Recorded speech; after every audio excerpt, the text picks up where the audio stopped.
안녕하세요 여러분. 중학생도 10초 만에 배우는 파이썬 네 번째 시간입니다.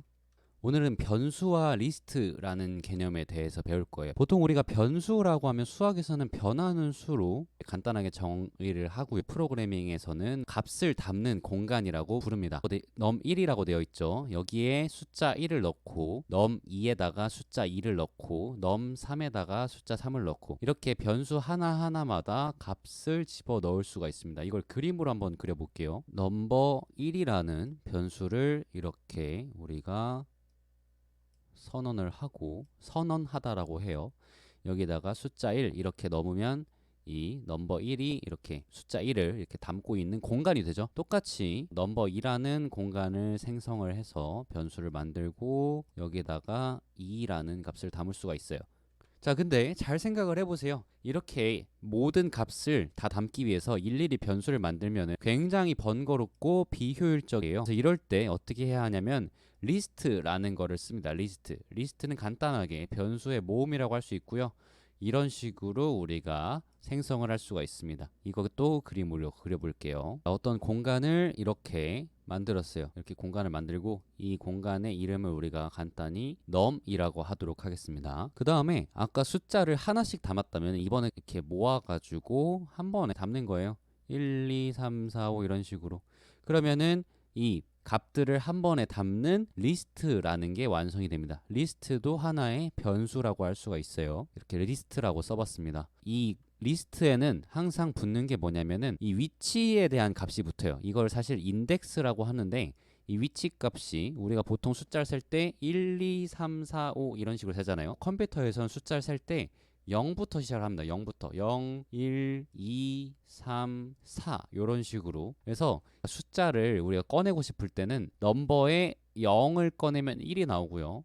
넘버에 1을 꺼내면 2가 나오겠죠. 그리고 넘버에 3을 꺼내면은 4가 나옵니다. 이걸 한번 코딩으로 보여드리도록 할게요. num이라는 이름을 쓰고 여기에다가 대괄호를 붙여서 1, 2, 3, 4, 5 이렇게 반점으로 구분해가지고 값을 넣어주도록 할게요. 오른쪽에 있는 그림에 있는 것을 코드로 옮긴 게 바로 이렇게 됩니다. 자, 여기에서 한번 1이라는 값을 뽑아내 볼게요. 그러면은 출력 함수인 print를 쓰고 괄호를 친 다음에 num이라는 리스트 변수의 이름을 쓴 다음에 0 이렇게 한번 넣어 볼게요. 이렇게 하면은 1이 나오는 것을 우리가 확인할 수가 있습니다. 만약에 우리가 3을 뽑아내고 싶다면은 print number 0, 1, 2니까 이렇게 출력을 하면은 3이라는 값이 나오겠죠. 연산도 가능해요. 덧셈도 가능합니다. 예를 들어서 print number 1이라고 하고 number 4라고 할게요. 결과가 어떻게 될까요? 자, 넘버 1에는 값이 뭐가 나오죠? 2가 나오죠. 2. 이 부분은 2가 나오고 넘버 4는 0, 1, 2, 3, 4. 5가 나오겠죠. 5. 이거 주의해야 돼요. 그냥 4라고 해가지고 첫 번째, 두 번째, 세 번째, 네 번째 이렇게 되는 게 아니에요. 숫자 값은 항상 0부터 시작을 한다는 거. 그래서 넘버 1은 2가 나오고 넘버 4가 5가 나오니까 땅 하면 7이 나오는 것을 확인할 수가 있습니다. 2 더하기 5니까요. 자, 이번에는 파트 2인데요. 문자도 리스트 이렇게 제목을 정해봤어요. 파이썬에서는 문자를 위에서 배운 리스트처럼 활용을 할 수가 있습니다. 샘플이라는 변수에다가 파이썬이라는 문자열을 넣어서 한번 실습을 해보도록 하겠습니다. 일단은 샘플이라는 변수에다가 파이썬이라는 문자열을 집어넣어 줄게요. 그러면은 thon 이렇게 문자가 하나하나씩 샘플이라는 변수에 들어가게 됩니다. 그 다음은 리스트랑 똑같아요. 이 부분이 0번째, 1번째, 2번째, 3번째 이렇게 생각을 하면 됩니다. 그래서 print 샘플 0 이렇게 하게 되면은 당연히 p가 나오겠죠. p가 0이라는 인덱스의 위치에 있으니까. 그러면 이번에는 print 샘플 4라고 해볼게요. 그럼 이거 뭐가 나올까요? 0, 1, 2, 3 그러니까 4. 영어 소문자 5가 나오는 것을 확인할 수 있고 여기 print 샘플 1 더하기 샘플 5 이렇게 하면은 뭐가 나올까요? 샘플 1은 y가 되겠고요. 5는 n이니까yn이 되는 것을 쉽게 확인할 수가 있습니다. 마지막 부분 가볼게요. print 샘플 6이라 되어 있습니다. 한 다음에 더하기 2라고 되어 있네요. 그냥 한번 해볼게요.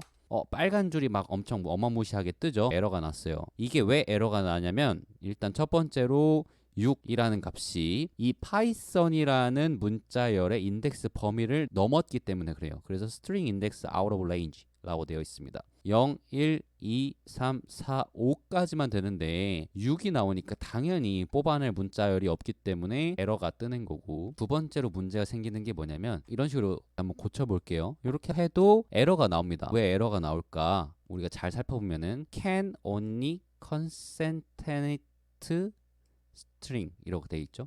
can 뭐라고 있죠? concatenate? 네, 발음을 한번 찾아보니까 concatenate라고 되어 있다고 하네요.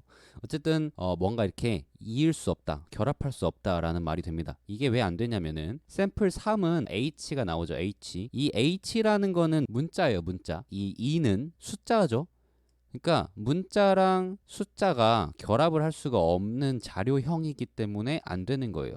그래서 이거를 만약에 하게 만들고 싶다, 그렇다면은 이 숫자 2를 문자 2로 이렇게 바꿔주면은 HE라고 이렇게 결합이 가능하게 되는 겁니다. 그 다음으로 우리가 알아볼 부분은 이 오른쪽 부분 보면은 이렇게 땡땡 표시가 있죠. 이거를 우리가 콜론이라고 부릅니다. 콜론. 이것도 한번 코딩으로 한번 해결을 해보도록 할게요. 프린트 샘플 0 콜론 2라고 되어 있죠. 출력을 하면은 py라고 출력이 됩니다. 콜론이라는 게 어디서부터 어디까지라는 의미를 내포하고 있어요. 그래서 인덱스가 0인 위치부터 인덱스가 2가 되는 위치 전까지 출력을 해라 라는 의미입니다. 보면은 여기가 0 그리고 여기가 2잖아요. 그래서 2가 되는 t 위치 전까지 출력을 하세요 라는 의미입니다. 그러면 프린트 샘플 3 콜론 5는 뭐가 될까요? 이것도 한번 해볼게요. 이렇게 하면은 H5가 나옵니다. H5. H는 여기 3번 위치고 5가 N이 되니까 N이 되기 전까지 출력을 한다라고 보시면 되고요. 사실 이렇게 받아들이는 것도 맞는데 어떻게 받아들이면 더 쉽냐면 0의 위치부터 시작을 해서 2에서 0 빼면 뭐예요? 2죠. 그래서 0의 위치부터 시작을 해서 2개 출력해라 라는 의미로 이해하면 훨씬 더 쉬울 수도 있습니다. 프린트 샘플 1,4라고 할게요. 1의 위치부터 시작을 해서 3개 뽑아내라 라는 의미가 되겠죠. ith 이렇게 나오는 것을 우리가 확인할 수가 있습니다. 밑에 두 줄도 해볼게요. 프린트 샘플 한 다음에 1하고 콜론만 되어 있고 바로 대괄호를 닫았죠. 이거는 뭐냐면 뒤에 어디까지 해라, 몇 개 해라 이렇게 없으니까 1부터 끝까지 출력을 하라는 얘기입니다. 1의 위치인 y부터 끝까지 출력을 하라는 의미고, 마지막 줄은 당연히 그 반대겠죠. 프린트 샘플 앞에 뭐가 없고 4 이렇게 되어 있으면은 앞에 뭐가 없으니까 당연히 맨 앞부터 시작을 해라 라는 의미고, 몇 개? 4개를 출력한다고 보시면 되겠습니다. 자, 오늘 이렇게 변수라는 개념에 대해서 간단히 다시 한번 짚어봤고, 값이 여러 개면은 변수로 다 담을 수가 없기 때문에 리스트라는 형태의 변수를 쓴다라고 우리가 이야기를 했습니다. 그리고 그 리스트에서 어떤 값을 끌어올 때 이걸 참조한다라고 합니다. 참조할 때는 0부터 시작을 해가지고 번호를 붙인 값을 우리가 참조할 수 있다라는 것을 배웠습니다. 그리고 문자열도 변수에 이렇게 집어넣으면은 리스트처럼 활용을 할 수가 있어서 샘플이라는 변수에다가 파이썬이라는 문자열을 집어넣으면은 숫자 값 위치를 잡아서 0, 1, 2 이런 식으로 이 위치를 잡을 수가 있고, 그에 따라서 참조를 해서 출력을 할 수가 있다라고 얘기를 했고, 그 인덱스 범위를 벗어나는 값은 우리가 출력할 수가 없고, 문자랑 숫자는 기본적으로 결합이 안 된다라는 내용도 우리가 배웠습니다. 그리고 여기 콜론 표시를 통해서 어디서부터 어디까지 일괄적으로 출력을 하게 만드는 코드도 한번 경험을 해봤습니다. 오늘 내용은 여기까지 간단히 하고요. 다음 시간에는 조건 구조에 대해서 세세하게 한번 알아보도록 하겠습니다. 여기에 대해서 질문 있으면은 댓글로 주시면은 답변해 주도록 하겠습니다. 자, 그러면 중학생도 10초 만에 배우는 파이썬 네 번째 시간 이걸로 마치도록 하겠습니다. 안녕.